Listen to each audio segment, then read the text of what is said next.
England, a land of 1,000 accents, from Cockneys to Geordies, Scousers, Brummies, and everyone in between. This country just about has it all when it comes to regional dialects. But how good are you at identifying them? Well, now's your chance to find out as we play Name That Accent. Round 1.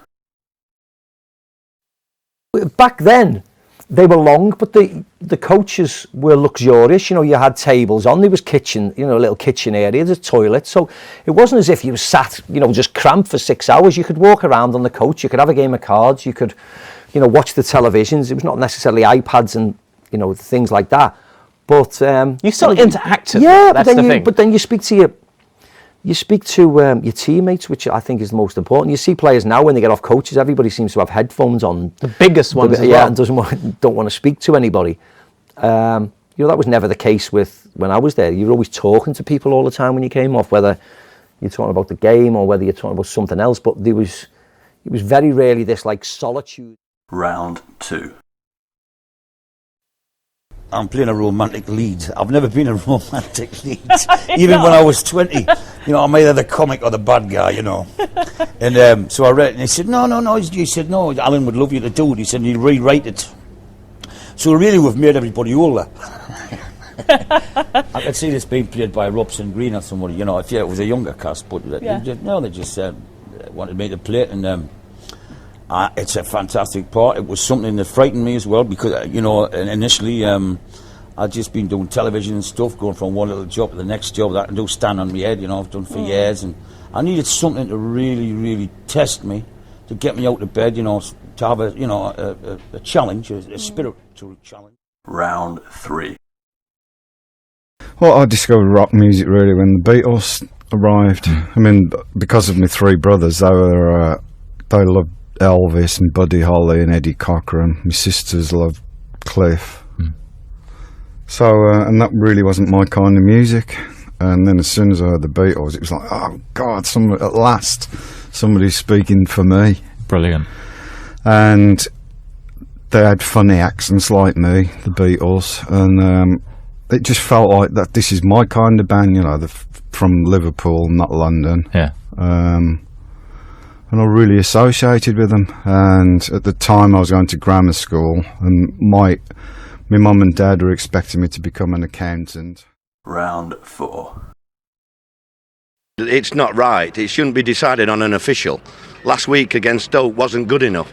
So I don't know where they get it from. The problem with referees is 95% they get right, but because they've never played the game and never understood being kicked or being conned, they don't know the big decisions. And that's what lets them down, all of them, Premier League as well. I don't think VAR. I think the celebrations of the goals is what I miss, and it stops everything, doesn't it, VAR? So I was a big fan of it, and I think I am in a certain way if they change the offside rule to light between them rather than, you know, millimetre here and there on his fingernail. I don't think VAR was meant to be like that. I think we should have more goals and excitement, and I'm sure they'll sort it out eventually because they do. Round 5. Yeah, I have said it before, you know, a win's a win. And put it in gentleman's terms, if you go out on a night and you're looking for a young lady and you pull one, you know, that's it. Some weeks they're good looking and some weeks they're not the best, and our performance today would have been not the best looking bird, but at least we'd have gone home in a taxi with her. If that makes any sense, you know.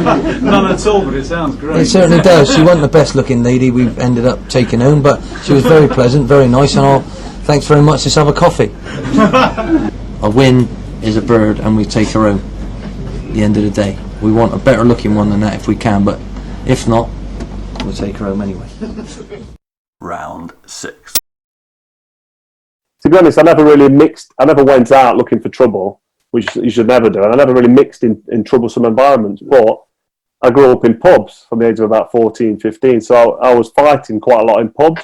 But what I do with people, I'd always give them a chance to walk away, and I'd always say to them, "Look, mate, you've had too much to drink. Let's come back tomorrow. We'll all be happy. We'll all be friends tomorrow. Tomorrow morning, we'll seem like a different world when you wake up sober."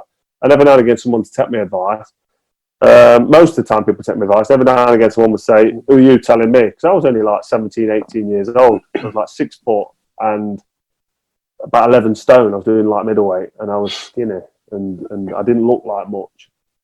So people would have a go at me, but I'd always wait for them. Round 7. Me and this chef, she's called Julie Goodwin, lovely lady, like one of their master chefs. So we've got in together, and they put us in this cave, pitch black, things hanging down, bed, and you can go out. You get, I think, 3 2-minute breaks over 12 hours to have a wee at what you need to do.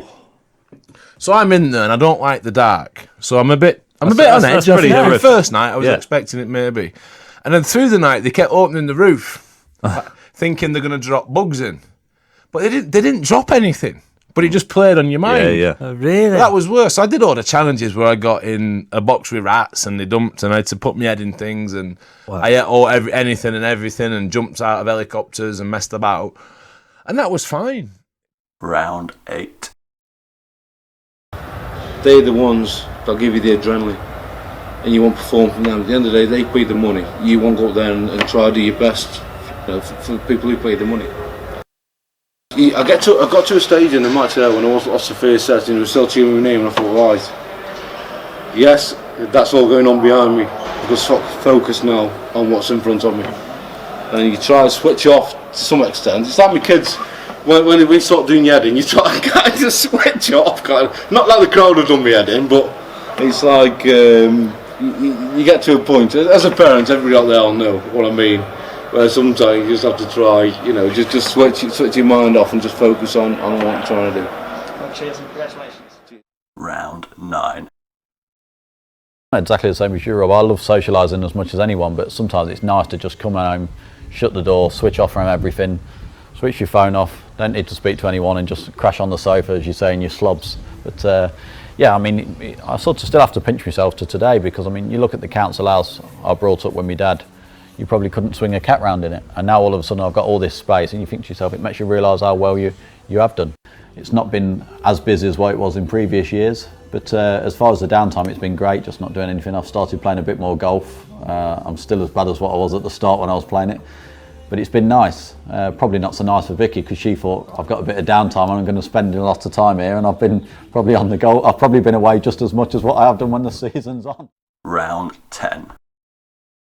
It's football. I've done it since I was 6. The ball was stuck in my foot, kicked against the wall, and that's what we've done. And I think that the freedom of when I was 21 made me enjoy my career so much better than it had ever been. I think it's just the love of remembering what it was when you were younger, and then that one moment where you couldn't kick the ball off the floor, and the next moment you kicked off the floor and it went in the corner, and then you built from that, it went in the top corner, and then you started using your left foot, then you started doing this, then you do a trick in the garden that you then do in the game.